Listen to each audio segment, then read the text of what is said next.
Ya, mengatasnamakan menampung aspirasi masyarakat, anggota parlemen menuntut uang rakyat, DPR menuntut 20 miliar per anggota dalam wujud program aspirasi, sementara DPD menuntut pembangunan kantor DPD di 33 provinsi dengan dana masing-masing 21 miliar rupiah. Apakah ini wajah wakil rakyat kita saat ini? Kita akan mengulasnya dengan anggota DPR dari fraksi Partai Nasdem, Patrice Rio Capella. Bang Rio, selamat sore. Selamat malam. Selamat malam. Dan kemudian ada Wakil Ketua DPD, Pak Faruk Muhammad. Selamat malam, Pak Faruk. Selamat malam. Ada peneliti dari Formapi atau Forum Masyarakat Pemantau Parlemen Indonesia, Sebastian Salang. Bang Salang, selamat malam. Selamat malam. Baik, kita mulai dari Bang Rio terlebih dahulu. Terbaru soal dana aspirasi ini, fraksi Nasdem tiba-tiba menggelar konvers, nyatakan tidak setuju dengan penjelasan yang panjang tadi di paket pengantar kita atau di berita pengantar kita sebelumnya. Tetapi intinya itu kan masalahnya hitung per kepala yang Anda tidak setuju. Tapi kalau semangatnya kemudian usul dari daerah, kemudian DPR bisa mengusulkan tidak seperti penganggaran yang biasanya, misalnya dari musrenbang dan lain sebagainya, itu setuju intinya? Begini, atau bagaimana? Pendekatan kita itu adalah ketika di dalam MP3 dimuat tentang dana aspirasi. Tidak dimuat jumlah angka ya. Nah, ketika aspirasi itu dihargai 20 miliar oleh setiap anggota DPR, maka 560 kali 2. Hanya itu saja yang dicuatkan. Padahal namanya aspirasi itu tentu pendekatannya tidak bisa berdasarkan kepala orang anggota DPR di sana. Misalnya kalau Maluku Utara nanti saya gambarkan 3 orang, maka aspirasi dia sebesar 60 miliar. Kalau namanya aspirasi kewilayahan, mungkin Maluku Utara, Bengkulu misalnya, membutuhkan dana lebih besar untuk membangun daerah mereka. Jadi nggak tepat kalau tidak dihitung. Tepat kalau dihitung per kepala 20 miliar. Tetapi kalau misalnya disebutkan bahwa aspirasi untuk daerah yang kita anggap wilayahnya sekarang masih terbelakang, masih sulit, maka seharusnya aspirasi itu dananya lebih besar diberikan kepada daerah itu untuk daerahnya bisa lebih maju mengejar daerah yang sudah surplus terhadap anggaran. Oleh karena itu menurut kami pendekatan 20 miliar itu tidak pas ya. Pendekatan 20 apalagi miliar dihitung bahwa aspirasi itu hanya sekitar 20 miliar. Bagaimana misalnya saya di Bengkulu dimintain bantuan, saya tidak bisa cuma jatahnya 20 miliar, tidak bisa. Yang kita harus gambarkan adalah bahwa Provinsi Bengkulu, Maluku Utara, kemudian NTT itu membutuhkan lebih besar perhatian pemerintah pusat untuk membangun daerahnya. Jadi jangan dihitung per kepala 20 miliar. Baik, jadi intinya ini kembali ke penganggaran yang seperti biasanya saja di APBN. Ya itu saja. Jadi oleh karena kalau itu, usulan dari teman-teman DPR yang lain, dari fraksi lain kan, tadi Anda mengkritisi soal 20 miliarnya atau per kepalanya begitu ya, itu tidak tepat karena ada daerah yang seharusnya tidak membutuhkan yang besar, tapi ada daerah yang butuh besar hanya kecil karena jumlah anggotanya hanya kecil. Iya, jadi gini maksud saya bahwa aspirasi itu akhirnya tidak maksimal.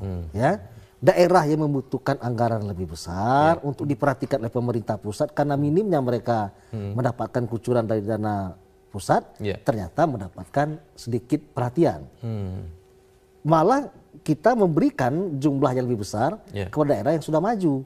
Nah, oleh karena itu sekali lagi itu sudah keliru. Yang kedua tentu tugas dari DPR itu bukan ikut cawe-cawe dalam soal menganggarkan, bahwa ini proyeknya ini, bukan karena itu eksekutif seharusnya. Karena kita kali maka ada 11 triliun, 2030 triliun, 11 triliunnya juga di bagian dari 2030.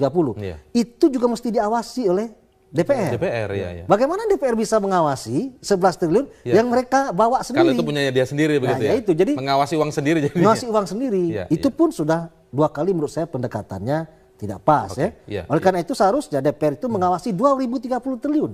Bukan 2030 dikurangi 11 triliun. Itu saja sudah tidak tepat. Yang ketiga menurut kami bahwa DPR sekarang ini bagaimana menggunakan dana 11 triliun itu untuk kita berikan kepada pemerintah, dikelola untuk daerah-daerah yang membutuhkan biaya lebih besar. Tadi NTT, Bengkulu, Maluku Utara misalnya, itu di 11 triliun pakai untuk daerah yang memang mendapatkan dana 2 triliun per tahun.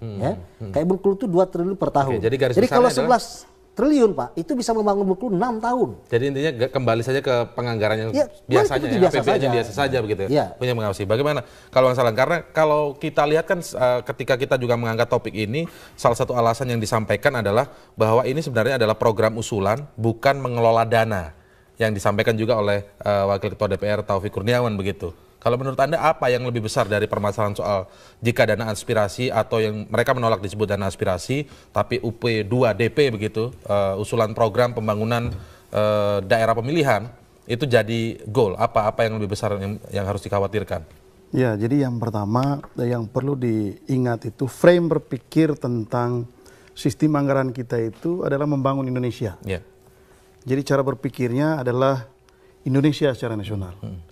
Lalu kalau disederhanakan ke dana aspirasi 20 miliar tadi, itu memang menciptakan ketidakadilan baru gitu dalam proses pembangunan di daerah.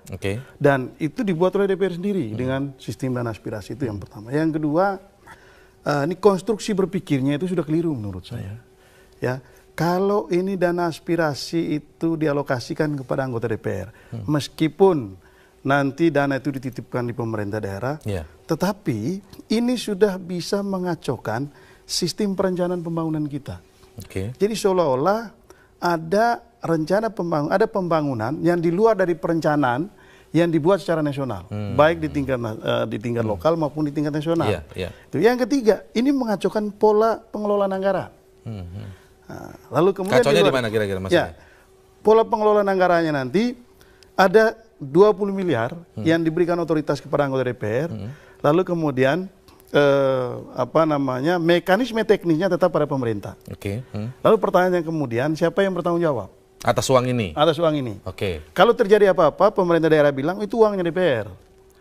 Gitu. Tapi DPR bilang, oh yang kita sudah serahkan kepada pemerintah daerah. Jadinya nanti ke depannya akhirnya uang ini menjadi seolah-olah dana tidak bertuan, dan itu lepas dari pertanggungjawaban. Yang ketiga, ini mengacaukan pola relasi antara eksekutif dan legislatif. Baik. Yang tadi dijelaskan. Kalau ini DPR juga ikut terlibat di dalamnya, maka kemudian fungsi kontrol DPR itu menjadi berubah. Bias Berubah itu. Ya. Jadi yang terjadi itu adalah hubungan perselingkuhan gitu di antara eksekutif dan legislatif, karena dia menjadi bagian dari pelaksanaan anggaran.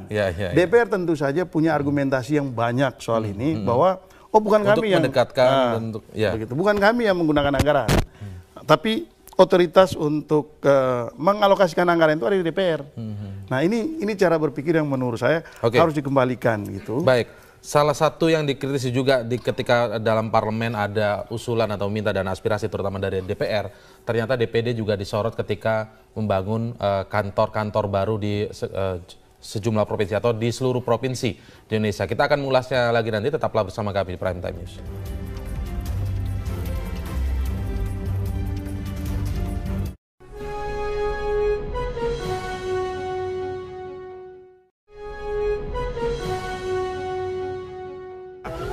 Anda terus ingat, jadi bangun DPD itu coba, nih orang Jogja mana? Ini harga tanahnya 45 M Pak, diibahkan oleh rakyat Jogja melalui gubernurnya, melalui DPRD-nya. Ya gedungnya sendiri satu, tapi nggak ada macam-macam, kayak gini hebatnya. Bahkan beliau bertekad ya untuk membangun lebih bagus dan betul-betul ada wajah Yogyakarta. Ya, nggak memikirkan kos kan? Kami nggak ditambah-tambah lagi. Tidak perlu. Bapak yang tanggung. Yakin. Selain di Yogyakarta sendiri. Ya di semua daerah kita bangun. Begitu juga polanya. Ini dari rakyat tanah yang Sumsel itu rakyat Sumsel yang menyumbang. Begitu kita yang dimintakan oleh pusat tanpa ada hibah tanah dari daerah. Nah ada yang di Bali nggak dibangun, dihibahkan semua gedungnya. Artinya apa? Keinginan hadirnya gedung DPD itu sudah keniscayaan. Malah sudah terlambat kata Pak Sultan. Ya, saya ingin dibedakan loh dengan membangun gedung sembarangan. Baik, dengan angka 20-21 miliar untuk membangun gedung di seluruh provinsi, per provinsinya 20-21 miliar. Apa sih urgensinya sebenarnya Pak Farouk, DPD sehingga harus membangun sendiri kantor sampai seharga 20-21 miliar itu? Ada berapa isu di sini? Urgensi. Urgensi itu kita harus jawab. Kita ini pelaksana undang-undang. Undang-undang itu membuat DPR. DPR sejak tahun 2004 membangun DPD itu sudah bertetapkan ada kantor di daerah. Nah sekarang kita coba harus ada kantor di daerah itu apa? Tentu nggak mungkin dong di MPR atau sewa, ruko kan. Harus bangun gedung. Kita coba kalkulasi mana yang lebih efisien. Gedung sendiri apa perlu sewa atau bangun sendiri. Hitung-hitung kalau sewa berapa puluh tahun nggak pernah selesai. Atau anggota masih beda. Hanya diputuskan bangun. Bangunlah asal mulanya dalam periode lalu saya sebagai anggota hitung-hitung keluarlah angka bangunan fisiknya saja itu sudah 34 miliar. Dibahasnya dulu di periode sebelumnya. PURT kan. Saya bukan anggota PURT. Saya ini kan teman-teman sekitar 50 tanda tangan menolak. Menolak 34 miliar per gedung boleh ya? bangun kantor yang wajar lah, jangan mewah, jangan boros. Jadi 21 miliar sekarang ini wajar? Wajar, itu turun dari itu, saya belum katakan wajar ya. Tapi itu melalui proses, jadi dari sisa itu diperbaiki, turunlah 20 setelah mendengar masukan dari Kementerian PU. Itulah fungsinya berapa, kalau dulu tuh 4 tingkat, wah luas sampai hampir 3.000 meter, sekarang luasnya sudah dipersempit 3 tingkat. 2 tingkat untuk 4 anggota, 1 nanti khusus melayani pertemuan dengan warga, rapat-rapat dengan mitra, apa semua gitu. Oke, baik, kita lihat dulu undang-undang yang dimaksud tadi bahwa anggota DPD harus berkantor di daerahnya, terutama memiliki kantor di ibu kota provinsi. Kita lihat undang-undang berikut ini, cuplikan undang-undangnya.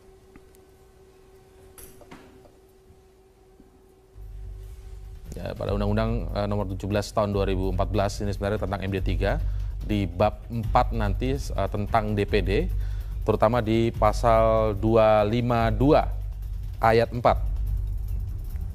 Ini yang selalu dijadikan alasan atau argumen dari anggota DPD tentang pembangunan kantor di daerah. Jadi anggota DPD dalam menjalankan tugasnya berdomisili di daerah pemilihannya dan mempunyai kantor di kota provinsi daerah pemilihannya.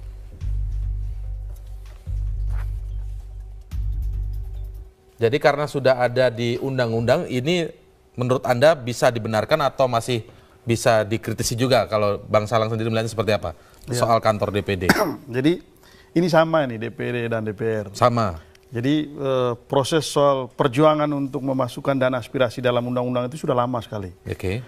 DPD juga begitu. Sudah lama juga. Memasukkan usulan supaya kantor di daerah, di provinsi itu dicantumkan di dalam Undang-Undang MP3. Lalu ketika itu ada, itu dijadikan landasan untuk mengatakan ini loh dasar hukumnya. Jadi padahal kita semua tahu bahwa pasal itu bisa dimasukkan kapan saja dan bisa dikeluarkan kapan saja.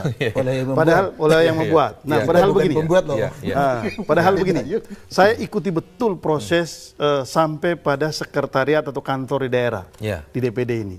Awalnya dulu bicara soal bagaimana kita bicara soal menghimpun, mengakomodasi dan memperjuangkan aspirasi masyarakat. Maka kemudian gagasannya pada saat itu adalah kita membutuhkan rumah aspirasi itu bukan dalam pengertian gedung atau fisik. Tapi itu adalah sebuah konsep pelembagaan pengelolaan aspirasi masyarakat dan aspirasi daerah. Nah, konsep ini maksudnya untuk mengatur, memanage bagaimana aspirasi itu diserap, lalu bagaimana aspirasi itu diolah dan bagaimana aspirasi itu diperjuangkan, dan bagaimana aspirasi itu dipertanggungjawabkan kepada daerah dan harus kepada kantor konstituen. atau fisik begitu ya? Karena itu bukan bangunan, bukan fisik. Dalam perkembangannya, saya ingat betul dalam perdebatan kita di daerah, maka kemudian perlu ada sarana. Tapi sarana itu tidak harus dalam bentuk kantor yang, apalagi kantor yang mewah. Gitu. Nah, proses awal di DPD itu di banyak provinsi sekarang itu sebetulnya pemerintah daerah menyediakan gedung yang sederhana kepada DPD untuk kantor. Karena ada perdebatan waktu itu. Kalau DPD membangun kantor yang mewah di daerah, maka nanti DPR akan mengatakan, DPD, kamu tidak lagi bersidang di Jakarta. Tinggallah kalian di daerah provinsi. Maka kalian bersidang cukup sekali dalam setahun. DPD juga nggak mau pada saat itu. Karena bunyi pasal itu hati-hati. Ini bisa menyebab DPD juga. Karena itu menurut saya, ini saya kira lembaga negara kita ini latah gitu. Semua pengen punya bangunan fisik. Padahal bukan itu secara substansi yang ingin kita bangun. Dijawab dulu oleh Pak Faruk. Coba dijawab dulu oleh Pak Faruk. Ya, pertama saya koreksi dulu, sidang di Jakarta. Ini Dewan Perwakilan Daerah. Bagaimana mungkin Dewan Perwakilan Daerah itu home base-nya harus di daerahnya? Kan mesti di kantor di mana dia mewakilinya kan? Berarti harus di pusat. Jadi kantor induknya harus tetap di pusat. Di daerah persoalannya, kalau DPR punya partai politik, kalau ke daerah dia punya kantor. Nah, DPD jangan hanya dibayangkan seperti dulu. Betul, saya juga punya pemikiran setelah kita dalami. Tidak, contoh, saya kasih contoh. Saya turun, saya ketemu dengan warga. Berteriak soal gabah, berteriak soal pupuk, berteriak soal bibit. Di satu kelompok. saya harus pergi lagi ke kelompok lain. Suatu waktu beberapa perwakilan kelompok harus saya undang. Kumpullah di suatu kantor. Apa kita bisa duduk-duduk di jalan? Tidak. Jadi harus dipastikan apakah ini suara aspirasi rakyat yang sesungguhnya atau hanya sekedar satu kelompok ini. Oke, jadi memang sangat diperlukan. Mekanisme itu ada. Nah, mekanisme dengan pemerintah, mitra kerja. Kita harus mengambil gubernur, mengambil bupati. Nah ini loh contoh. Nanti undang-undang desa loh. Dana desa siapa yang mengawasi? Nggak mungkin lagi loh DPR tuh. Di desa saya sudah DPR. Berat sudah. Jadi Bung ini harus kita itu contoh jadi perlunya kantor. Bagaimana? Kami pernah membuat pilot project dengan DPD. Ini untuk menjawab ini kegelisahan ini. Jangan lupa bahwa kalau kantor DPD itu di tingkat provinsi, Anda bayangkan, bagi saya yang dari Flores, apakah masyarakat dari Flores harus datang rapat di Kupang? Dan dari Manggarai ke Kupang itu harus pakai pesawat. Jadi ini juga tidak menjawab persoalan kalau yang dimaksudkan itu supaya masyarakat berkumpul di kantor DPD. Bukan begitu mekanisme. Itu dalam pilot project kita pada saat itu mesti ada mekanisme agar anggota DPD itu bisa menjangkau masyarakat. Supaya mereka juga melihat daerah. Ada mekanismenya. Itu yang kita sebut waktu itu pelembagaan pengelolaan aspirasi masyarakat oleh DPD. Karena memang wilayah DPD ini sangat luas, beda dengan DPR yang daerah pemilihannya itu lebih terbatas. Jadi ini yang menurut saya hati-hati DPD dalam mengajukan ide ini karena ini bisa membahayakan DPD sendiri. Bisa membahayakan DPD. Bisa membahayakan DPD sendiri. Pelembagaan belum lagi kita bicara soal kalau dicek sebetulnya lebih dari setengah DPD di Indonesia ini sudah punya kantor di daerah yang disediakan oleh pemerintah daerah. Oh sudah ada ya? Sudah ada. Saya sudah pernah melihat itu. Saya sudah pernah melihat itu di daerah. Jadi kembali lagi kita punya pejabat-pejabat ini punya kerendahan hati dan mau empati tidak dengan kondisi bangsa hari ini. Tapi kalau semua pengen punya gedung yang mewah, tapi alasannya undang-undang. Ya, jadi kita jangan selalu alasannya ada undang-undang di balik itu. Seolah-olah semua hal kalau sudah diatur itu semuanya wajib dilakukan. Baik. Ada yang pertanyaan juga yang muncul begitu Pak Faruk juga. Saya juga nanti akan tanya begitu ke Bang Rio. Kalau memang kemudian di DPD membentuk kantor tujuannya adalah agar masyarakat bisa lebih dekat menyampaikan aspirasinya. Nah, di DPR juga ada serupa yang mengusulkan tentang rumah aspirasi. Lalu bedanya apa ini? Kalau semuanya ada atas nama aspirasi, kita akan lanjutkan lagi nanti perbincangannya. Tetaplah bersama kami, Prime Time News.